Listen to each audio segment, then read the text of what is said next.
Death God's Daily Troubles by MagicalDucky. Chapter 3. At least let me wallow in depression a bit before throwing death flags at me. Location is the edge of civilization, entrance to the Zolran mountain range, from Kyle's point of view. An endless purple sunset stretched across the horizon. At least half an hour must have passed since I last moved. I just laid on the ground and continued to stare at the sky blankly while my tears were the only thing keeping my eyes from drying out after staring unblinkingly at the sunset for so long. But eventually, I ran out of tears to cry and I finally closed my eyes. No, seriously, I think I'm slowly starting to die from dehydration. I've been crying nonstop for over half an hour after running around outside for a few hours in the blazing sun while tending to Eliza's garden. And add to that, I went around smashing holes in the ground nearby with my bare fists. I even lost a good amount of blood after injuring my hands so much. So at this point, I'd be surprised if I didn't need some water. I've had enough. I'm already out of tears. I need to find water before I shrivel up. Slowly, I got up off the ground before picking up my backpack, which was thrown over to the side earlier. I opened it up, and after checking to see the contents were all fine, rummaging through the cooking utensils before taking out a map. The first thing I noticed on the map was a big red X mark. That seemed like Eliza's handwriting. Under it, at first, I wasn't even sure it really was her handwriting, since I only had vague memories of what her handwriting looked like. But after reading the contents of the short message, I was 100% sure that that was her handwriting. After all, only Eliza would be so bad with words and leave a badly drawn doodle of a smiley face at the bottom. That message read, "Hey Kai, I sent you down to where the red X mark is. Don't worry about me and Olivia anymore. We'll be fine. Olivia will make sure everything is running smooth around here like she always does. I promise I'll even clean my room from now on, too. So just enjoy the rest of your life. And if you still have no idea what to do, then go to the capital of the city of the nearest kingdom and be a chief or something. Just promise me one thing, that you'll be happy from now on. P.S. I know you won't just let go like this. So if you want to help me out as a thanks for everything I've done for you, just go and spread love around or something like that. I'm not entirely sure how it'll work, but it might help me get some more faith energy." The last bits of moisture in my eyes were leaking out as I held the map with trembling hands and stared at the messy handwriting. But I really am going to die from dehydration at this rate, aren't I? I gave a big sigh and looked up to the sky as my hoarse voice sounded out again. "Hey, Eliza, what the hell did you mean by spread love around? If you want me to help you out, then don't be so vague. And I doubt anyone I find down here would even want to follow a lazy goddess who does nothing all day and has to rely on her heroic spirit to handle everything like you. Even your suggestion to be a chief is awful. I only know how to make simple, homemade dishes from over a millennium ago. I can't just show up to a restaurant in the capital city and start as their 5-star chef. I'd probably barely even get hired as a waiter or a potato peeler in a kitchen. Hell, even I don't get hired as a chef. I wouldn't want to spend all day panicking in the kitchen anyway. A slow and easy life is the way for me. And lastly, don't make promises you can't keep. I don't believe it for a second, and you'll never ever clean your room." After finally finishing my cathartic rant in the sky, I sat down and gasped for breath. The dryness in my throat finally caught up to me, and I stood there for a moment before deciding to go find some water. I looked at the map again and searched for the nearest water source, which happened to be a large river nearby. After a few minutes of walking, it had become twilight. I caught the sight of the river, which looked like it had pretty strong currents going northward towards a town nearby.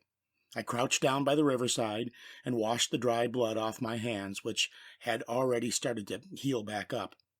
Then I rinsed the dirt off my face and hair, finally drank a large portion of water to quench my thirst.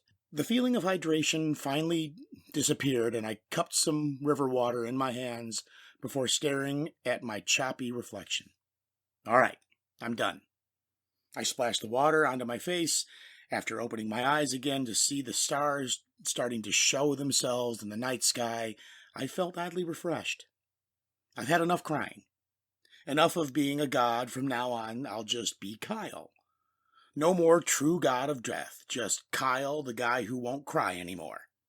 The guy who's going to live a carefree life running a small alchemy shop or something in the capital. I took a deep breath after my voice rang out with quiet conviction, and I thought about what to do from now on. But it was then that I heard the faint sound of a roar. I looked up at the sky behind me and saw the shadow of what seemed to be a dragon flying in my direction. Yes, a dragon. The kind with scales and wings and everything. You see, Anais, dragons are classified as monsters. One of the strongest types, in fact, and the strongest ones can often live up to thousands of years. The color of a dragon's scales classified what type of element their dragon lineage originated from. For example, red dragons were usually classic fire-breathing dragons that could even swim in lava. But they were weak to water and the extreme cold, while white dragons were ice-based dragons that hated extreme heat. Blue dragons harnessed the power of lightning, and so on. Dragons usually make their nests in mountaintops or caves, and back when I was still running around, there were often requests made to adventurers' guilds to have teams of A and S rank adventurers chase dragons out of the nests when they were in inconvenient spots. Dragons usually don't do much all day except sleep and eat, just like a certain lazy goddess of love, and the only times they come out are when they're chasing a big prey or fighting over territory. Well, I'm just a tiny, manaless human, so it will probably just ignore me and look for some bigger prey. Looks like it's a dragon. It probably made its nest on the mountain and is out looking for some food or something. None of my business. I should just probably get going to the closest town. I might even have to camp out tonight at this rate. I flicked the last of the moisture off my hands and prepared to leave. However, as I got up, I heard another noise from the same direction as the dragon. On the small ledge behind me, the sound of faint rustling from deep in the bushes between the trees gave me a bad feeling again. My misfortune senses were tingling as I turned around and laughed to myself. Good thing all my bad luck's been used up for today. Nothing, and I mean absolutely nothing bad, will happen to me again, right? I put my backpack on. I turned northwards, preparing to follow the river, but the moment I turned in that direction, the rustling sound got louder, and I heard a panicked female voice, followed by an ear-piercing roar of the dragon. The river! If I could just make it to the river! I turned towards the bushes with a distressed face. And then, as if time slowed down to a crawl for me, I watched in abject horror as from behind the bushes emerged a beautiful woman with short crimson-red hair. She looked like she was around her late teens or 20s, and firmly strapped to her back was a large two-handed greatsword that was almost the size of her, while her outfit consisted of some dirty, scratched-up light armor that made it seem like she'd been running through the forest for a while. She leapt out of the bushes and off the ledge towards me with a speeding red dragon above her. She glanced down at me with those eyes, and as they met, the expression on her face instantly turned to one of dismay. She screamed out loud at me, "Get out of the way!" But alas, it was too late. She was already inches away from me by the time she yelled. I see it's just not my day today, is it? There you go, God. You got me. I give up. Like I said before, the joke's over now, so let's just let me go already. I patiently waited for some sort of miracle to happen, like waking up in bed after this nightmare, or for everything in my sight to actually be an illusion and disappear. But nothing happened. Well, looks like my entire existence was cursed from the start. If only that frying pan incident earlier today really had just killed me. I sighed internally. Well, I guess sometimes life just finds a way to screw you over. As I came back to my senses, I accepted my fate. I had an oddly satisfied smile on my face, but the angry twitch in my smile, and what I screamed out towards in the sky afterwards, was anything but the sound of a man satisfied with life. Come on! At least let me wallow in depression a bit before throwing a death flag at me. It hasn't even been an hour. Then after I let out my last of my grievances, there was a loud crash, a splash, and the roar of a dragon. Location, edge of civilization, Zolran mountain range. Arya's point of view. I'll be waiting for you. It was 4 years ago when my father left me alone with those words in a dream. I dreamed to restore our fallen house of Irisville to nobility. A year after my father passed away, the head captain of the Imperial Knights, a close friend of my father, returned to the capital and visited my father's grave to mourn his death. But ironically, it was the morning of my father's death that caused the head captain to discover the talent I had for swordsmanship, the traditional Irisville-style swordsmanship that my father painstakingly taught me every day before he passed. The head captain told me that I was the greatest genius in swordsmanship he had ever seen, and after discovering my talent, he let the Emperor of the Radion Empire know of my existence. It was 2 years after the Emperor learned about my talent for swordsmanship that he presented to me an opportunity, a test of my potential. I was to go and slay the dragon that made its home on the Zorlan mountain range at the edge of the Empire's territory. The Emperor promised me that if I succeeded in slaying the dragon, then he would use my achievement as a dragon slayer to keep other opposing nobles silent and grant me the title of nobility along with a position as one of the Empire's 13 knight captains, a position that needed to be filled due to the recent retirement of one of the captains. And it was the morning before I left the capital that I saw for the last time my close friend since childhood, Max Almus, the primary successor to the Almus family and Israel's family's closest ally since the founding of the empire. And it was also the moment where he confessed that he fell in love with me when he first met me. I was torn at the time. One side of me wanted to stay. I was unbelievably happy once I learned that Max loved me the same way I loved him. But at the same time, the other side of me wanted to accomplish my father's dream. In the end, I decided to finish what my father started first, and so Max left me with the same words my father did. I'll be waiting for you. Those are the words that the two most important people in my life left for me. For my father, it was the passing of a dream to me, a dream to reinstate our fallen noble household, to reignite our ancient heritage as knights of the Radion Empire, and to bring honor once more to the noble name of Israel. But for Max, it was a promise that he would wait for the end of my journey, a promise that he would not forget me even after the years passed. It was those 5 words that led the woman, Arya Israel, on her journey. She was on her one and only chance to complete what her father had left to her, and also live happily for herself after that. And so, it was exactly 1 year ago on this day that I set off on one of the several adventurer towns that lined the edge of the Empire's territory, the adventure town of Delhurst. Delhurst was the closest adventurer town to the Zorlan mountain range, and its purpose was to keep the monsters in the mountain range from entering the Empire's territory. Subjugation quests were the norm for the adventurers that were there over the years, and it had grown from a quaint town to a small city. After I registered and started as an active solo adventurer in Delhurst, I completed subjugation quests day after day, and recently I finally worked my way up to a B-rank adventurer. Being a B-rank adventurer came along with plenty of perks, but the biggest one for me was access to the guild's information about the red dragon that lived on the mountain range. The moment I reached B rank, I made a request to the guildmaster for information that I finally received the data on yesterday. Today was the day that I decided to check if the information that the guild must have gave me was true. According to the guild's information, this particular red dragon liked to sleep for days at a time during the summer.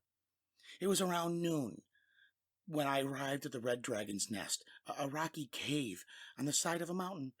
In the next few hours until sunset consisted of observing the cave.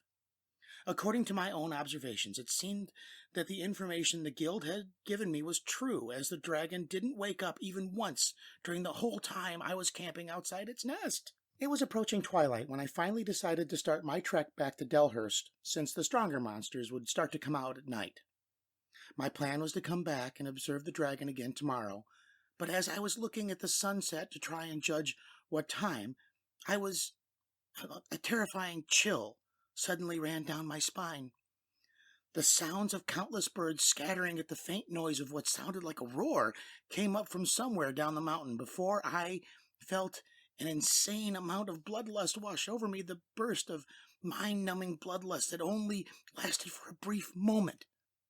But it felt like a blade was slowly carving into my throat the whole time. My instincts were screaming at me to lose myself in fear, but I somehow managed to regain enough control of my body to cover my mouth with my hands and keep myself from screaming as I sat there drenched in cold sweat. However, even though I managed to keep quiet, another dangerous monster woke up. The red dragon. The dragon exited its cave, probably startled by the bloodlust earlier, and let out a deafening roar as I looked around in panic. My legs were still frozen from the bloodlust earlier, and I could sense its mana spreading out to search for any treats nearby. When the dragon discovered me hiding in the trees and let out another roar before starting to chase me, I was in no condition to fight. I had the bare necessities for a day-long scouting mission, along with my greatsword on me. I didn't have anything capable of taking on the dragon, so I had to run.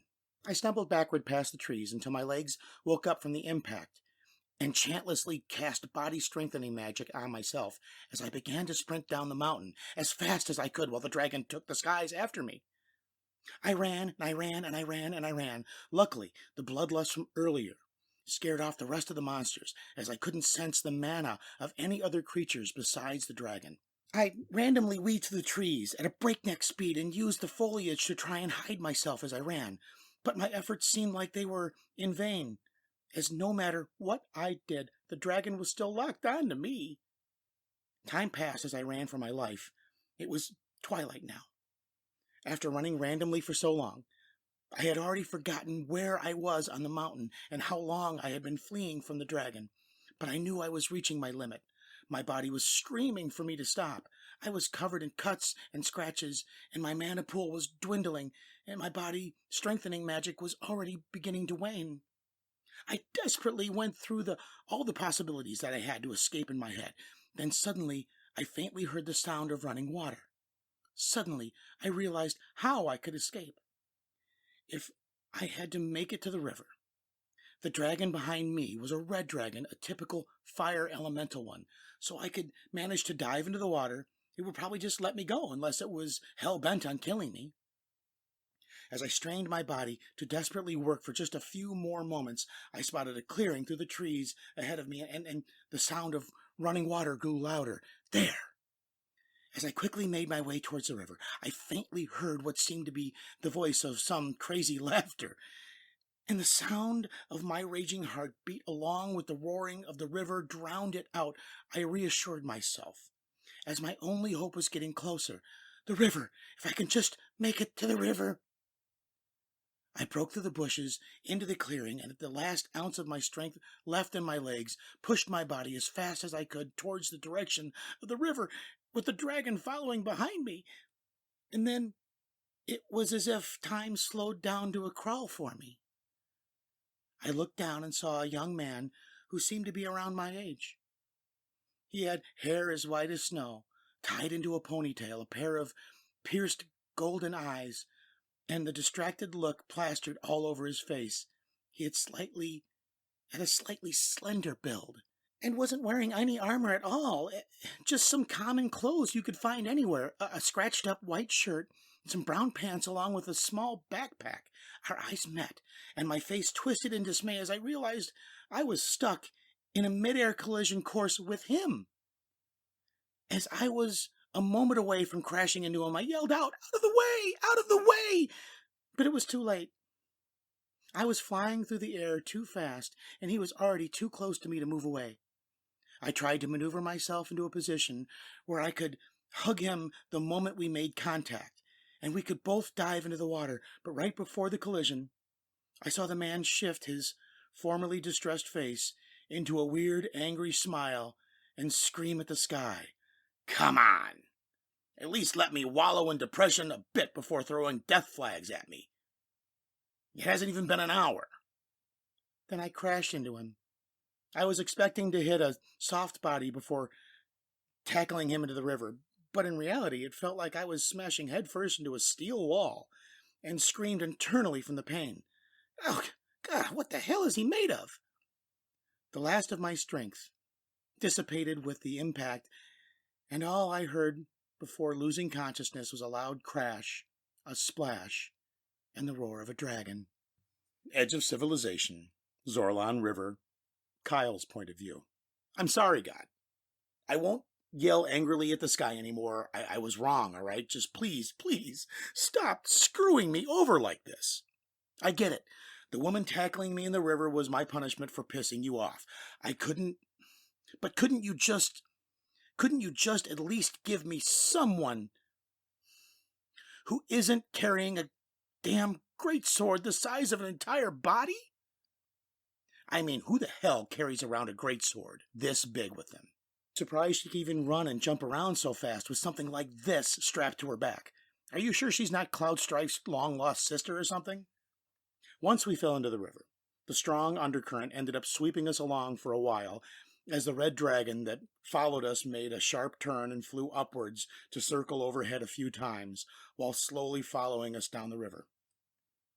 A moment passed before I managed to bring both our heads above water, to breathe by swimming upwards while holding the unconscious woman and her stupidly large sword. After about 15 minutes of bobbing above and below the surface of the river to try and hide from the dragon, it finally gave up on trying to eat us and left.